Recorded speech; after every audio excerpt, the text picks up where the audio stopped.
Hello and welcome to the Joy Newsroom with me, Razak Musbao. Now the news is live on Joy News channel, on DSTV channel 421 and on all our social media platforms. Coming up, 4 farmers in the northern region have drowned at the Gonliga Dam after they were returning from their farm. Also, heavy downpour in some parts of the northeast region has caused massive flooding, submerging homes and farmlands. Also in this bulletin, lawyer and marriage counselor Kweku Pinto says the formula for a successful marriage is for men to always make their money available and not allow their partners to take up the role when it comes to financial responsibilities. Well, let's settle for the details now. And 4 farmers from the Galingpugu in the northern region have drowned at the Gonliga Dam when they were returning from the farm. There were 7 on a canoe when the incident happened.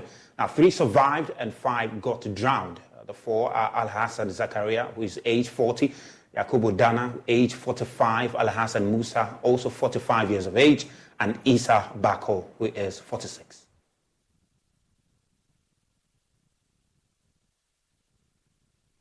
Okay, so let's join us via phone for some updates on this very disaster is a Northern Regional NADMO Director, Abdullahi Salifu.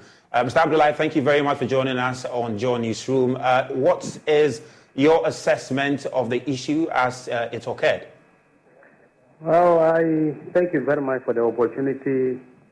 Yesterday around 3:15, I had a call from my District Director of NADMO, Alasan Karim, saying that reporting an issue in the Golenga community, suburb of Tolo.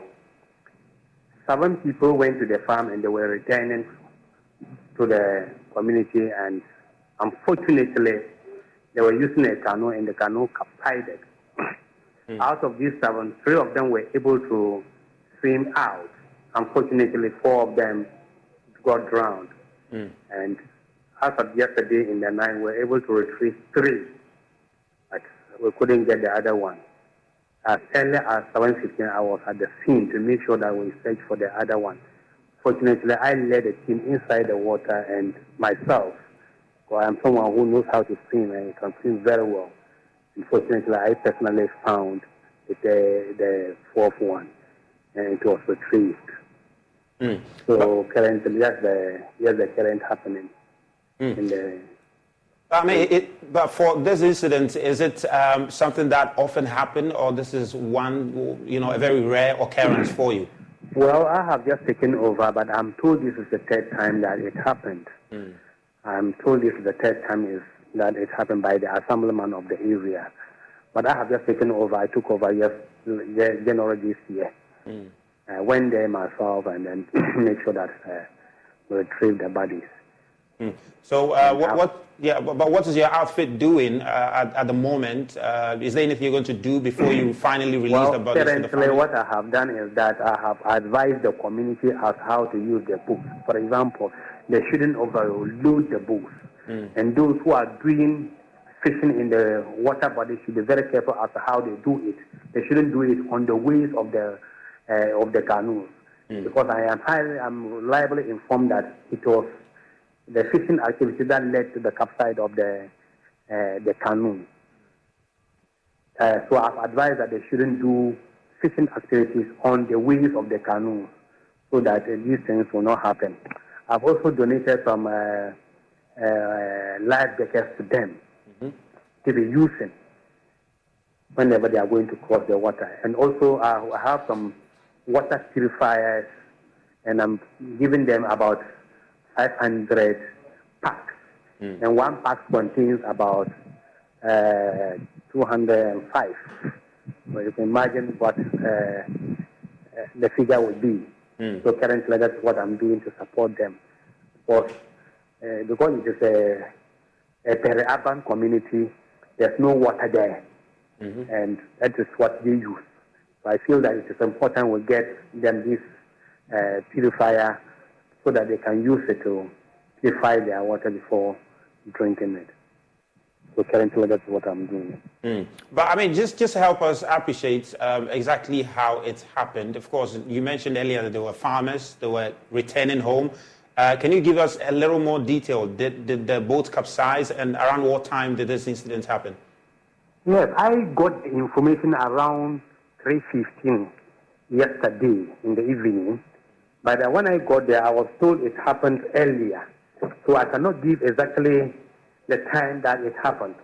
And because I was not there, the assemblyman has not been able to give me the, what they call it, the nature or how it all happened.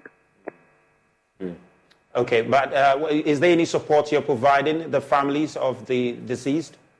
For now, our interest is to make sure that within the community, the people, the inhabitants of the community, they are safe because they will have to drink this water.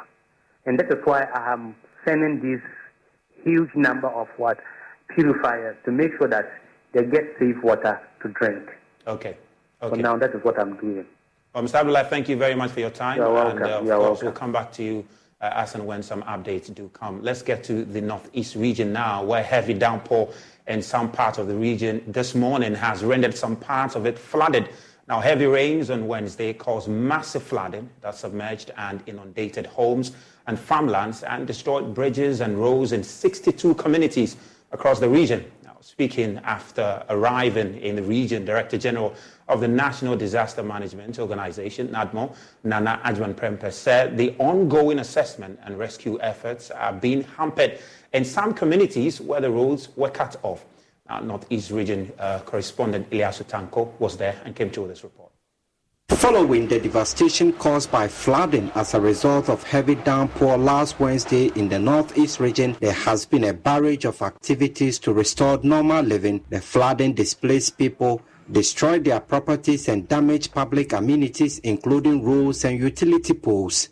Some of the cut-off roads include the Walewale-Nalirugu Road, where the rains coupled with excessive water from a collapsed dam destroyed 3 bridges. Hundreds of travelers and motorists became stranded, whilst many others resorted to desperate measures by passing through the floodwaters to reach their destinations. On Thursday, under the supervision of the Deputy Minister for Roads and Highways, Stephen Jalula, and the Regional Minister, Idana Zakari, 2 contractors commenced work to build a temporary bridge to resume traffic and lessen the plight of commuters on the road, which is one of the busiest in the region, extending from Walewale to the border with Togo in the Bunkurgu-Napanduri district. On Friday, the Director General of the Disaster Management Organization arrived in the region with relief items in response to the appeals for support for the victims. The items airlifted from Accra included several sets of buckets, drinking cups, bags of rice, and other food items. The items were received in Walewale by the Regional Minister in the company of Walewale MP, the MCE, and several local leaders of the governing party. Speaking to the media, the NADMO Director General said although the organization was still conducting the assessment of the situation and that several communities are still unreachable, there was a need to deliver the relief items due to the magnitude of the destruction. We are also here to inspect, to look at what is going on. Already, NADMO is on the ground doing assessment. We are unable to do the assessment and give us accurate report because in some places the bridges have been washed away and therefore they cannot go there to even do the assessment. But we have some level of knowledge about what is happening, and therefore we cannot sit in Accra and look at the affected victims suffer without giving them some help. He also assured that more items will be delivered to the victims in the coming days, as he called on the regional authorities to ensure swift and fair distribution of the relief packages. We are here. The items you see here are not the items government is bringing the people of the country. There are a lot of items.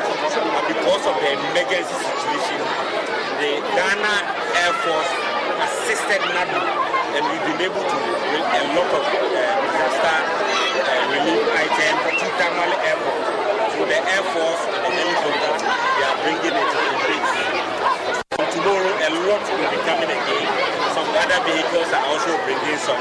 The regional minister expressed utmost satisfaction with the response from the national authority and also expressed his gratitude to the president and his vice, Dr. Mahamudu Bawumia. The response is so swift. Just 3 days ago, this incident happened. Yesterday, the contractors were there to start work. The media were there to carry the message across. Today, the Director General has come from Accra and lifted some relief items and has brought them to us. This shows that we have a president and a vice president who have a soft spot for humanity.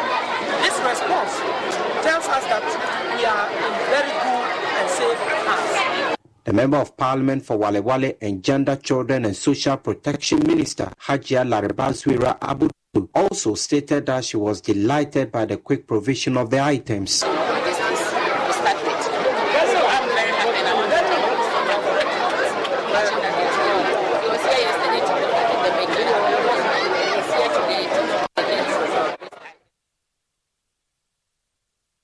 Now, joining us on phone for more on this is our Northeast Region correspondent, Eliasu Tanko. Eliasu, thank you for joining us. I mean, tell us about the devastation that was caused by the rains in the region on Wednesday. The rain actually caused flooding that has destroyed a lot of bridges. We are told that more than 10 bridges have been destroyed by the flood, but in particular, the flood destroyed the Wale Wale Nalirgu Road, which is a very busy road in this part of the country. And we also understand that hundreds of farmlands are submerged, and then as we speak about dozens of residents have also been displaced, currently living in classrooms and also with their family and friends in their communities. So as we speak, the Disaster Management Organization are bringing in more relief items. As we speak, they are currently offloading some relief items in the regional capital. We also understand in the Chereponi area it's been very difficult for the people living there because some of them are not able to leave their communities because the roads have been cut off, and some of them can only come out through the boat, and some of them go into their communities only by boat. So it's been a very difficult period for the people of the Northeast region. The NADMO director mentioned that there are some communities that they've been unable to reach because they've been cut off.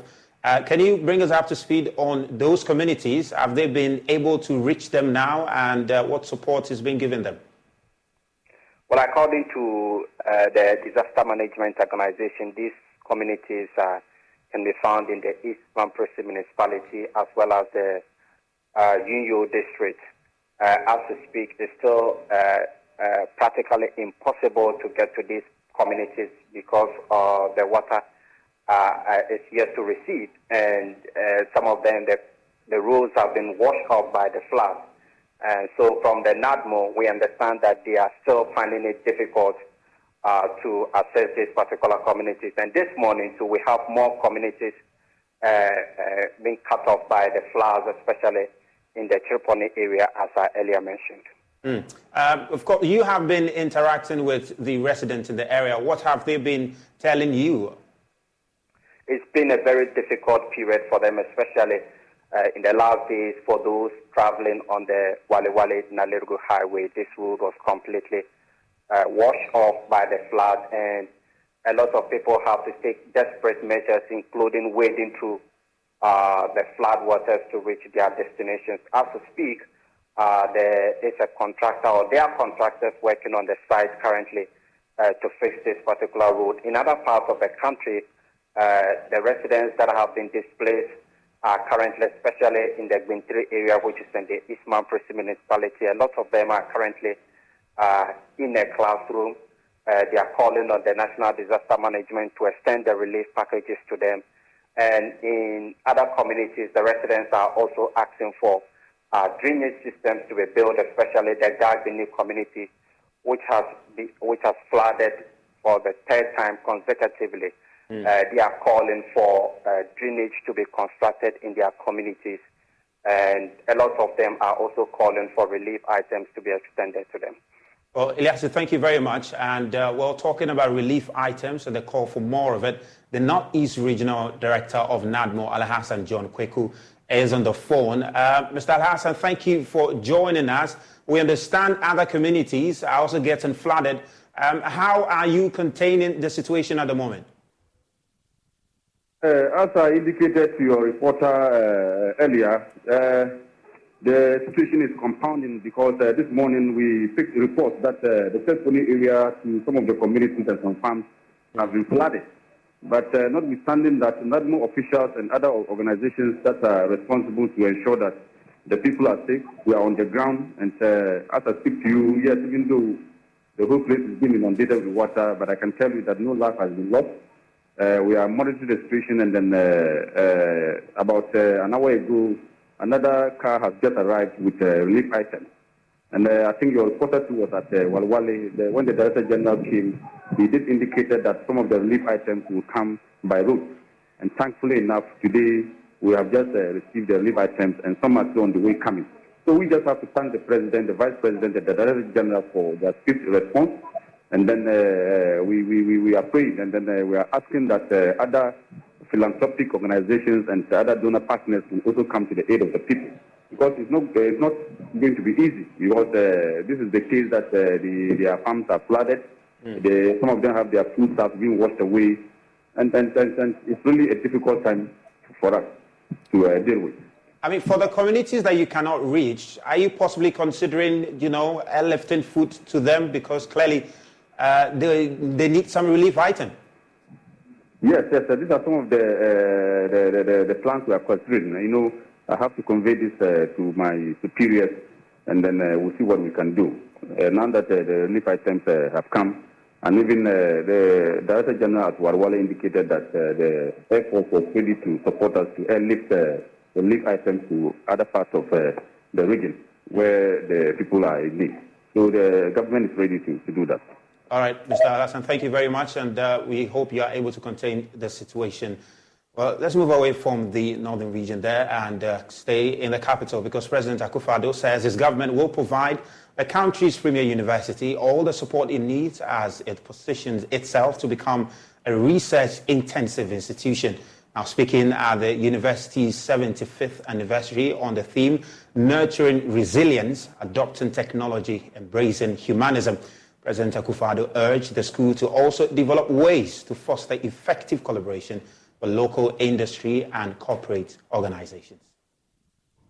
As President of the Republic, my government is committed to strengthening existing systems and structures to ensure that our universities live up to their mandate of producing graduates who are ready to provide leadership to accelerate the development of Ghana and the world at large.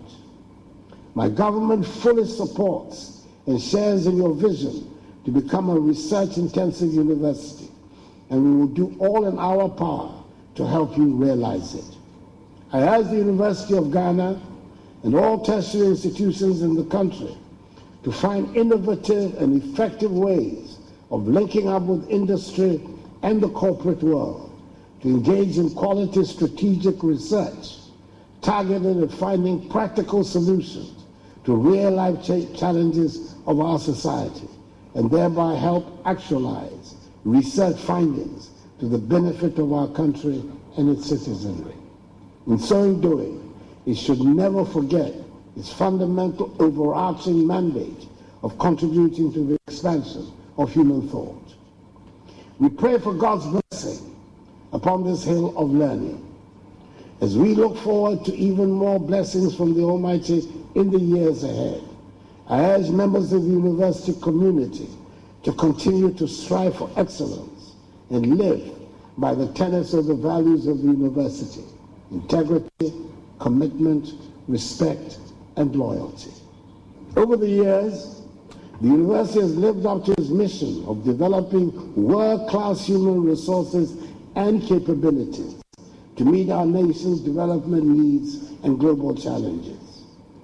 The university continues to be the center of many scientific and technological innovations. The diversity of its research efforts and output in various disciplines, including social sciences, law, natural sciences, medicine, agriculture, environment, and energy, have been internationally acclaimed.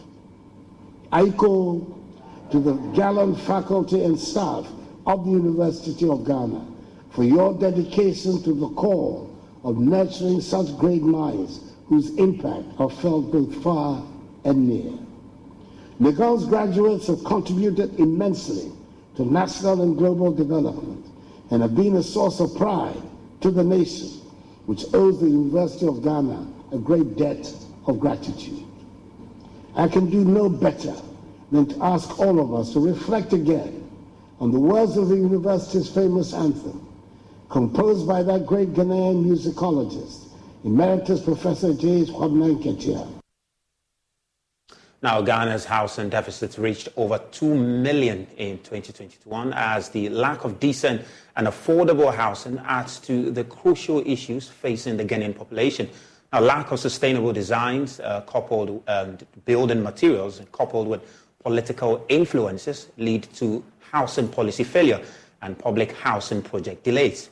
At the KNUST's Builders Idea Challenge event, public and private housing agencies have been directed to invest in sustainable building designs and materials to address the deficit. Clinton Yeboah has more in the following report. According to Ghana's housing policy projections, 5.7 million rooms would have been needed by the end of 2020 to bridge the housing gap and accommodate emerging households. This would still be aiming for an optimal occupancy rate of 2 individuals per bed to meet the current housing demand. Over 100,000 housing units are needed each year. This has influenced several seemingly controversial government housing interventions, like the Seglem Affordable Housing Project. Prospective builders and architects gathered for the Builders Idea Challenge 2023 edition of Faculty of Arts and Built Environment of the Kwame Nkrumah University of Science and Technology to share ideas on sustainable housing and architectural planning solutions. Member of the evaluation panel of the challenge, Francis Addo, admonished the government and housing agencies to invest in these ideas and adopt sustainable models of housing.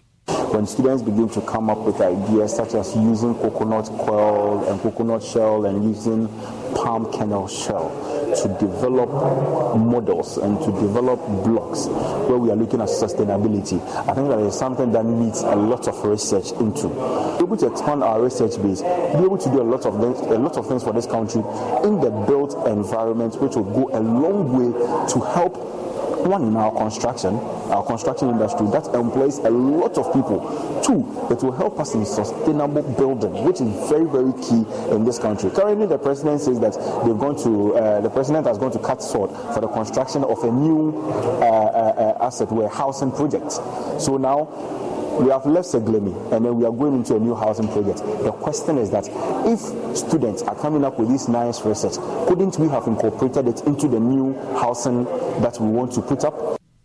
The Builders Idea Challenge 2023 edition has themes using recycling materials for sustainable housing, sustainable community design, building safe and vibrant nightlife in our city, and low-income versus student residents, affordable housing. The challenge encourages students to think creatively, collaborate and develop innovative solutions to real-world problems related to architecture, urban planning and sustainability. President of the Faculty of Built Environment Student Society, Francis Kwame Fosu, indicates the competition will challenge students to fit into the architectural industry. As an association, we saw that we don't only want to base on the theoretical aspect of what we learn in the class, but rather we want to bring it into practicality of what the students are studying in the class.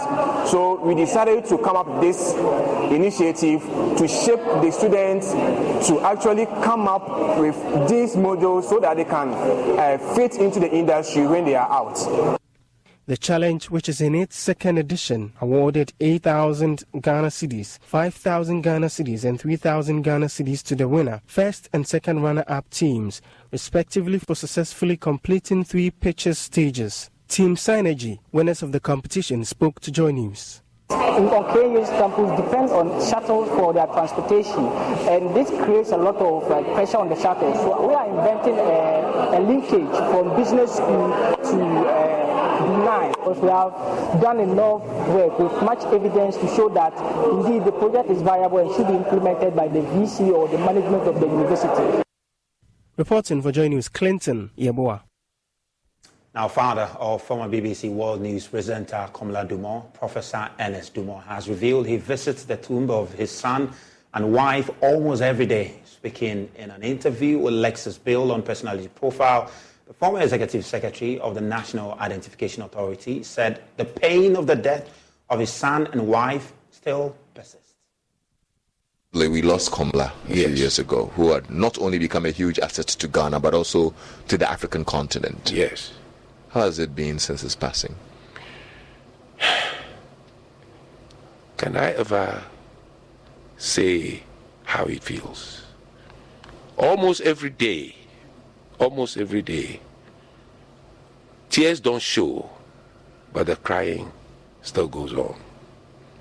And I make it a duty every morning to visit their tombs. My late wife and Komla, they are in the same place behind my window.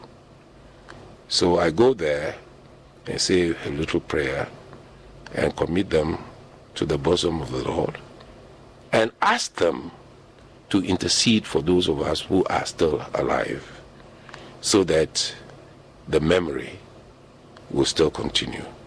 If you come into my house and you come into the living room, I have the picture of my late wife and Komla staring me everywhere. But mind you, whilst I was doing the public service for NIA, I lost my wife. I lost my older sister 6 months after my wife had passed away. I lost my younger sister 6 months after the older sister had passed away. And about 4 years later, Komla also passed away. So that is a price that I have to pay. But there is joy in that suffering because I know that they were good. They did everything to serve this country. Well, he has also been sharing his experience at the Commonwealth Hall at the University of Ghana. If it is because of me that you will not accept this job, don't worry, I'll be okay. Wow. You must realize that more than 20 million people are in this country. Some of them know better than you do. And yet, President Kufuor has asked that you should do it. Go and do it. So what do you think, what kind of value systems have merited the kind of success you've had? I mean, not just with regards to even the NIA, but with your whole life, your career and all. Tell me. Well, very simply, I go back to my parents. They instilled certain fundamental values in me. In secondary school, the same thing happened. When I got to the university, I was in Commonwealth Hall. I was a vandal, you know. And the motto of the hall is truth stands. Truth stands. When you fight for truth, if you stand for justice, if you stand for fairness, then at the end of the day, there is a celebration. Right. I was in Commonwealth Hall. I was a vandal through and through. I see. I was editor of the Hall magazine, and I was writing notorious things. Right? But nobody knew I was playing the game. All right? I joined everybody else. When it is Vandals Day, we go and, glorify Father Bacchus. Yeah. But it was not a cult. It was just simply making sure that whilst we were in the university, the right things were done. Right. You know, quite different from what is happening now. Yeah. Okay. Again, when I left Legon, I went to the oldest land-grant college in the United States. And the motto of that college or university, Michigan State University, is the Spartan. The Spartan represent discipline, truth, perseverance, courage. So as I reflect on all these things, somehow they had worked themselves into my whole being. Yeah. So, there's nothing else I can do without falling back on those values. And we'll talk about parenting now, because you had three wonderful children. Yes. Mawina, Koshi, and Komladumo. Yes. Who's the naughtiest of the three? No, I won't say that on You won't say that on there. But I can only say that. Koshi is here, and he really does look like it, but I think Mawina will take that. Well, I'm not saying it. But the fact of the matter is that my 80th birthday is also a celebration of my children. It's not only my birthday. It's a celebration of the price we have had to pay to be where we are today. Regrettably, we lost Komla a few years ago, who had not only become a huge asset to Ghana, but also to the African continent. Yes. How has it been since his passing?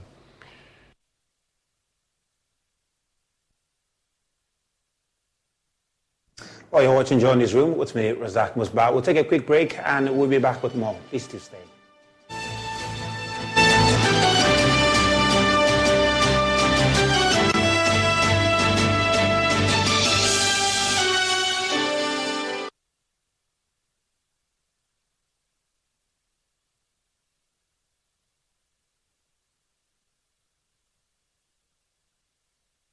Score HD, the new exciting football channel, is now available only on HD Plus and brings you football from around the world. Watch Sadio Mane and Daniel Kivichre in the top weekly match of the Bundesliga 1 and DFB Cup, Primera Liga, Copa de la Liga Profesional, see Ronaldo in the Saudi Pro League, as well as daily sports news every other hour. Also, get updated on Messi and Mbappe on PSG TV and many more. Feely on HD Plus channel 151. Agronaede, HD Plus, the Feely experience.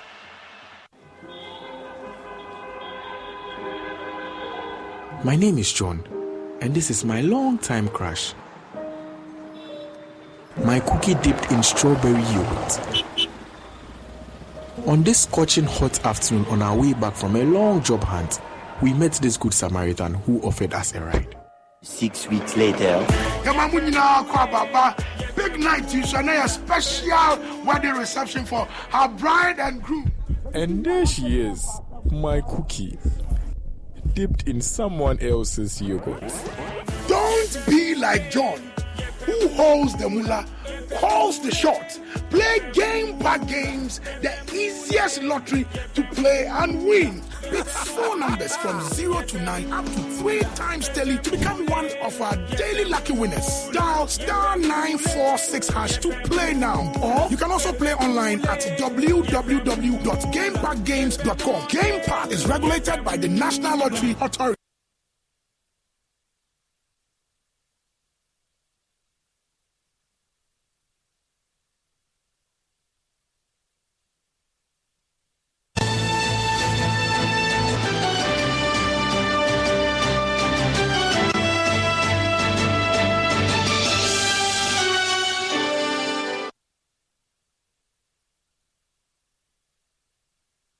Welcome back. Now, after conducting investigations into the accusation of Nixon Paper Mills Limited releasing untreated wastewater directly into the sea, the EPA has clarified that there is currently no evidence of such activity taking place. However, tests conducted on the treated water suggest that the company may have to be temporarily shut down. These allegations stem from a viral social media video that depicts the discharge of untreated wastewater into the sea via a pipeline. There is more in this report by Sherwin Holman. The executive director of the EPA, Dr. Henry Kwabena Kokufu, says the company in question, Nixon Paper Mills Ghana Limited, had in 2019 built a pipeline from their factory to the sea to discharge their wastewater. However, the agency made them stop test runs until a proper wastewater treatment system was built. Nixon Paper Mill Ghana Limited constructed a pipe from their factory into the sea, through which treated effluent could be discharged during the period of the test runs. The agency restrained the company to test running of its equipment until the completion of a functional waste treatment system. He stated that currently no secret pipelines had been found discharging wastewater into the sea, explaining that the company operates a functional wastewater treatment facility. We can say for now that there are no secret pipelines into the sea as alleged, and that the agency is aware of all the piping system in the factory and its environment. The company has installed at its premises a wastewater treatment facility which is fully functional and manned by a Ghanaian with international expertise and experience in wastewater management. He, however, stated that there was an issue with the turbidity of the wastewater when tests were conducted, and so the EPA may temporarily shut down the company until the issue is mitigated. The turbidity, which Ghana standard ought to be 75. However, theirs is over and over, up to 120 nucleometric turbidity units. So it tells us that something is wrong there when it comes to turbidity. There is a need to temporarily halt production and then correct the defect. We will do so. He confirmed that as an immediate step, the EPA will employ an online real-time monitoring system and designate a dedicated officer to oversee the activities of the company. Furthermore, the agency will promptly communicate any ensuing developments to the public. Sherwin Hallman's report read to you. Let's do some politics now, and 3 individuals have picked and submitted nomination forms to represent the people of Guan in the next parliament. The area has been without representation in parliament over the past 3 years, as situation residents say is denying them of development in the area. Now, the NDC is first political party to elect a representation, awaiting the creation of a constituency for the area. The MPP has also joined to have its parliamentary candidate elected, pending the creation of a constituency. Peter Seno has details in the following report. The 3 aspirants include the DC for Guan District, Janet Emefa Obro Adibo, one Richard Ofori, and Michael Osibo. For Michael Osibo, his service and dedication to the creation of the Oti region and the area have endeared him to the people, hence the need to represent them in parliament. My vision for the Guan constituency is to create a foundation or build a strong foundation for the people, for the 4 traditional areas that is making up the constituency. That is Like, Santogofi, Akpafu, and Lolobi. I believe I've been at the preparatory stage, from the clearing of the land, from the planting of the seeds, from the harvesting. I've been there, and now is the time to cook or for the food to be shared to people. So I qualify to represent the people. Some of his supporters have been stating why they share in his vision to lead the Guan area in the next parliament. Every marketer would like to go for a good product. For that matter, knowing Osibo having struggled for this party all this while, he comes, he even contested with most of the candidates, but he comes back after they defeat him to work for these candidates. It is time for Osibo to be rewarded. Osibo is the one who believes in women empowerment. So as a woman, I've joined his campaign to help me champion the women empowerment. We have a lot of programs in place for women. 2016, when we were in opposition, before we came to power, this man was the only man to raise a vehicle for it to go around to coordinate across the constituency. Many geographical areas included, and we were able to come to power. We, the young people in this constituency, have come to the realization that people who have sacrificed their life, people who have contributed to the development of this area should be rewarded. And we believe that we should be able to reward people who have done a lot of hard work, people who have helped the constituency in various ways. The plant engineer, who is now into private consultancy, says they, as people, are disappointed for no representation in parliament so far, but are hopeful for a better future. It's natural for people to be disappointed when they are in expectation of something. So therefore we are all disappointed, but we are disappointed for good reasons, that in the near future we are going to have our constituency. Whatever we do today, we should always have in mind what the future looks like. And our children will not remember this day, but they will see consistency and this vibrance.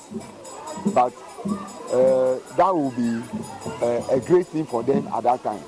Why are you interested in contesting for a non-existent constituency? Because we know Guan constituency does not exist. Your government is yet to create anything like that. So what is your interest in a constituency that does not exist? Thank you very much. My interest is that we prepare ourselves for the future. We know that the constituency does not exist now, currently, but we know the authorities in charge are working on it. Now, political parties are preparing themselves for that, and we should also prepare ourselves. Now, all the parties have their constituency executives and whatever positions in place. So, officially, we don't exist, but on the ground here, we are there in preparation for the future. Peter Sanu for Joy News.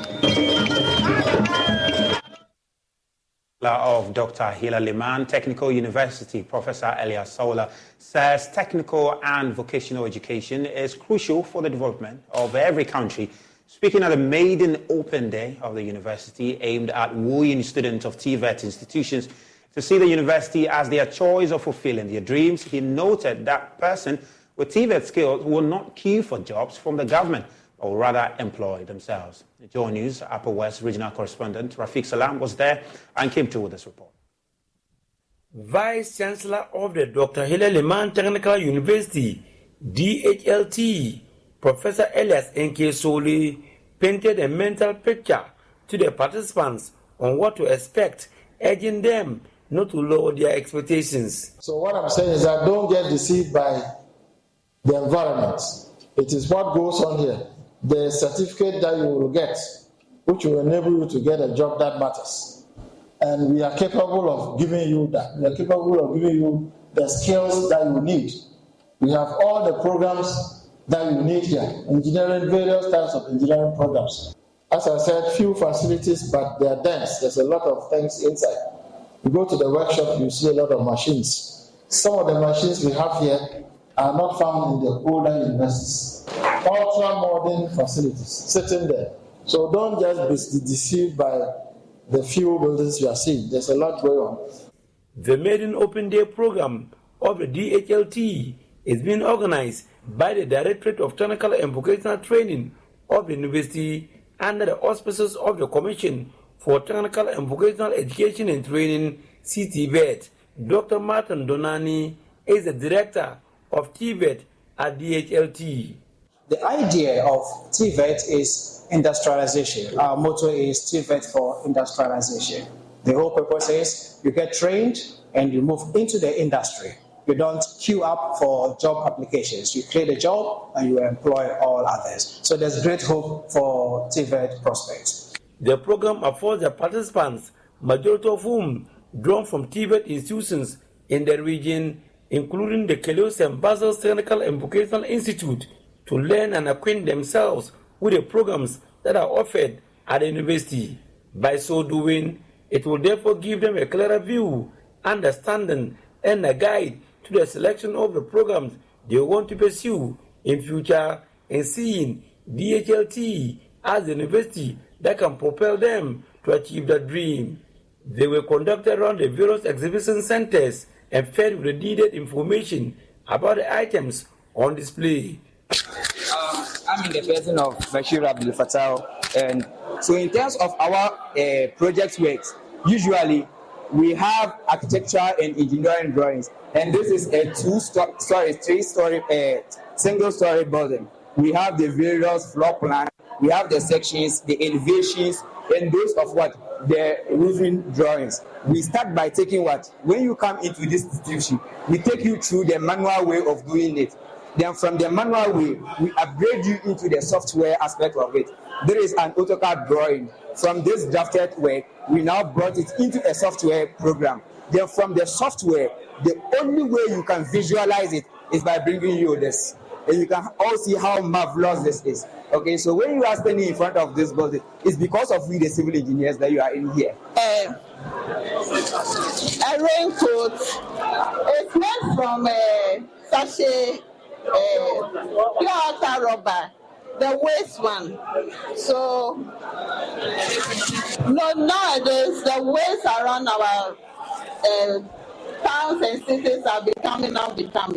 So instead of us throwing them away, we decided to come out with something meaningful.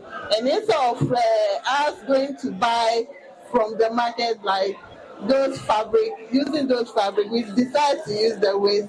And then with this, then the waste on the roadside will be reduced. And they're moving it. And I don't know, the seeds will be separated just like what they use the pot. The seeds, the whatever seeds from the cells, the cotyledon. No, when you boil the seeds or when you cook them, you have to now have to separate the cells from the seeds itself. So the local women will use a pot like this with sand inside there. Yeah, so instead of using this one and bend it down, then you gather pour inside here with water here. Then the woman will just stand and be moving here. The seeds will be separated. So this is fabricated by us at the department. Some of the students share their thoughts on the open day. I'm in fashion department. When I came, I could see a whole lot about my department, and even if I'm to learn hard, I can come here and do other things to build up my career. I have also learned, and I've seen things, marvelous things. I've seen that even if you come here and you will not depend on government to employ you again, because this alone can make you earn living. And I've also seen a lot of things that they've made out of plastic waste, because nowadays the waste is too much in the country, and now I've seen that they can use it to make something beneficial to the country. Reporting for Joy News, Rafik Salam. Wow.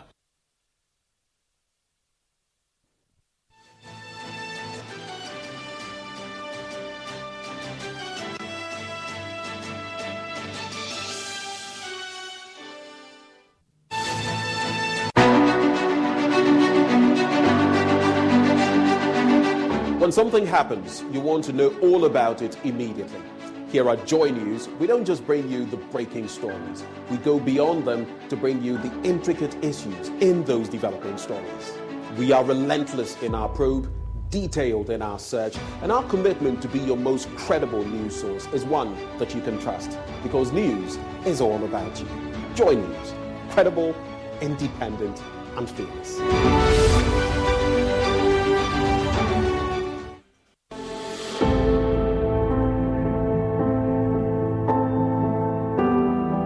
Stories, that's what we tell each other every day. At Joy News, we tell your story. You have a story the world should know about? Tell it to Joy News. We are your home of bold, credible, and fearless journalism. I am Emefa Apau.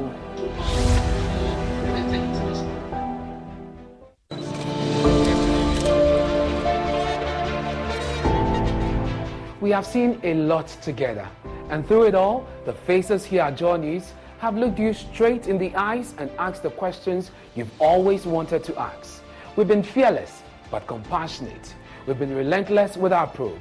We have given you the microphones. The boy they killed is my best friend. We here at Joy News are always honored to share each day with you. My name is Ernest Minu, and this is Joy News. Credible, fearless, and independent.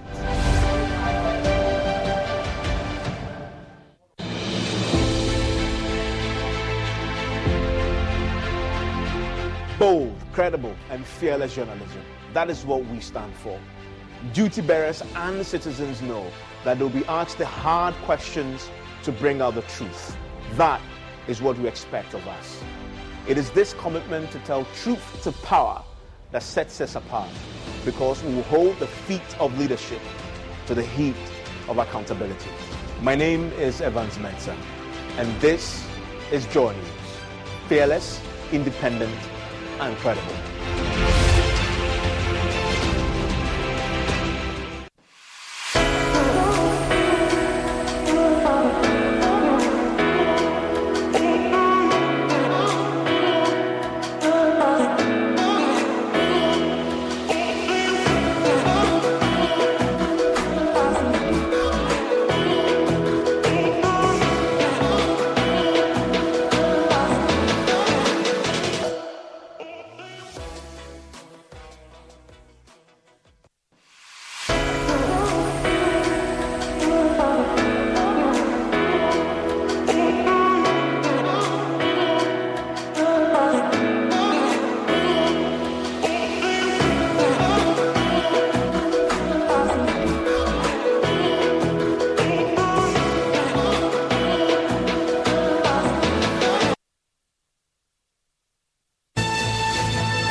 Apologies for that technical itch over there. Well, ace musician Ochame Kwame and former tourism minister Catherine Afeku are calling for support in marketing Ghana's festivals and tourism potentials. According to the two, Ghana could benefit more if its rich festivals are intentionally packaged, and so to the rest of the world. They spoke after they were installed development cheese at a festival in Mori in the central region. There's more in this report.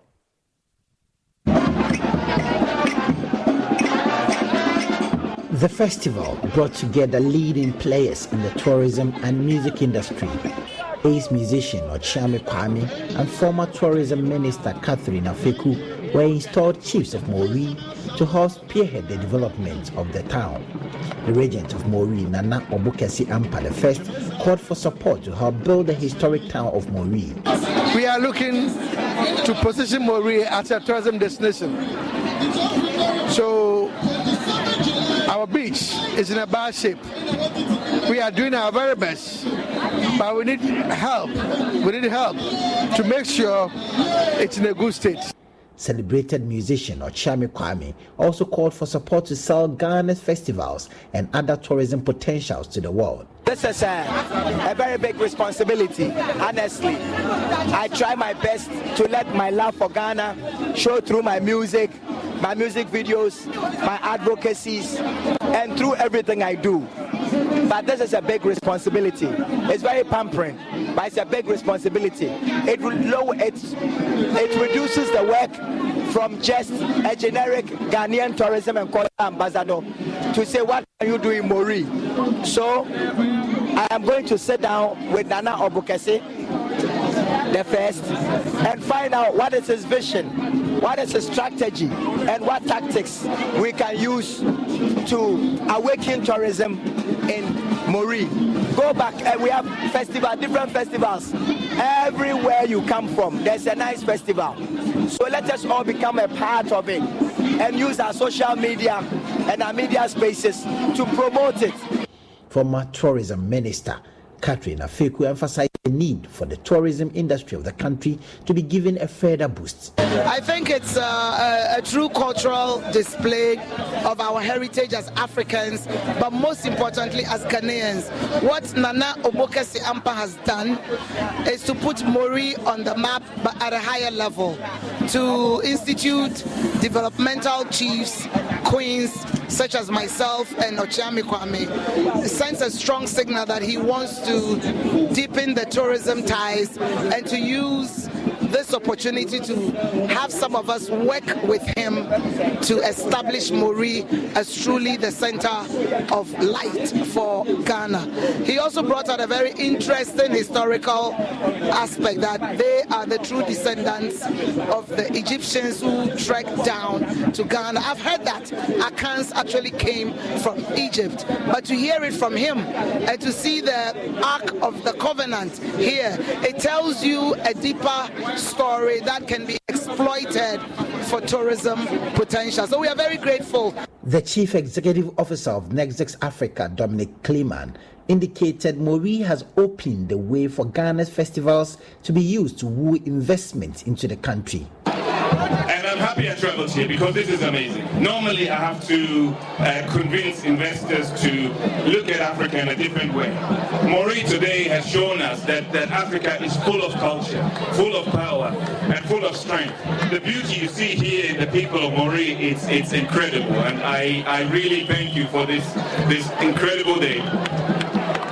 One thing I do want to note is that this spirit of the youth of Maury gives me hope, and it should give everyone hope. The country, Ghana, the continent, Africa.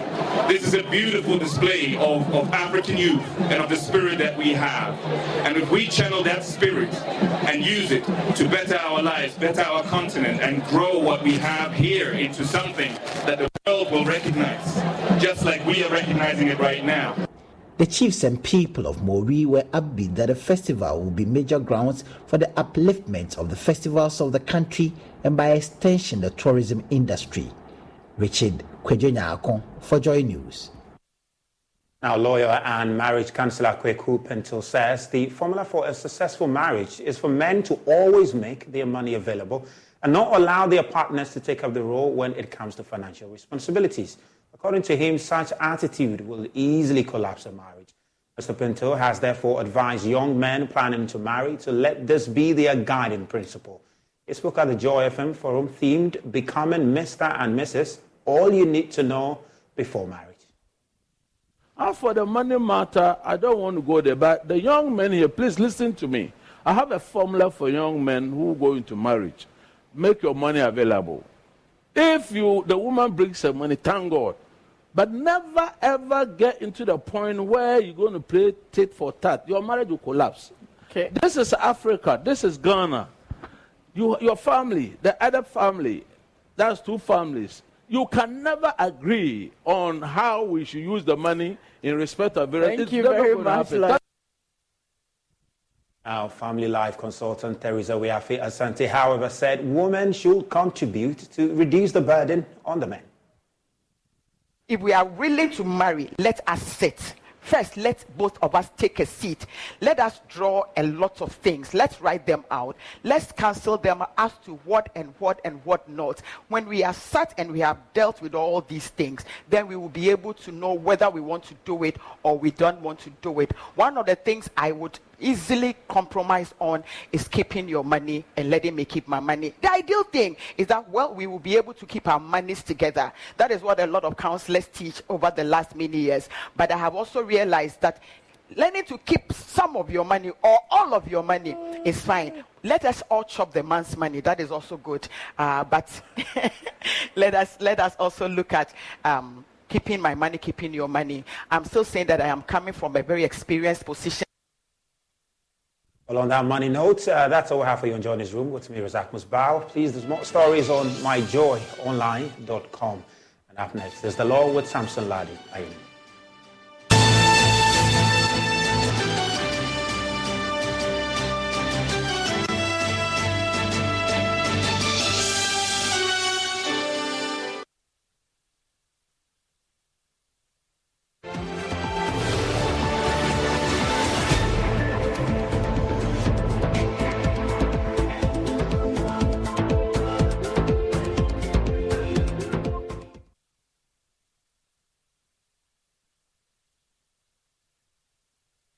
A fifth of the babies who come in will end up dying. This is impactful journalism, the storytelling that stretches your imagination and shines a light on the underreported issues. Normally, if you talk, that doesn't change people. Let them see it. This is impactful journalism. It is fearless, independent journalism that reshapes thoughts and crushes stereotypes. But I had no more strength in me again. The person must be made to know that what you have done, yes, it would have deserved murder. This is impactful journalism. It provides context and meaning to the different perspectives. Children are born with sin, and therefore if you don't baptize them and they die as children, then they will go to hell. This is funny. This is impactful journalism. It provides context and meaning to the different perspectives. This is Joy News Hotline Documentaries. Compelling stories, change.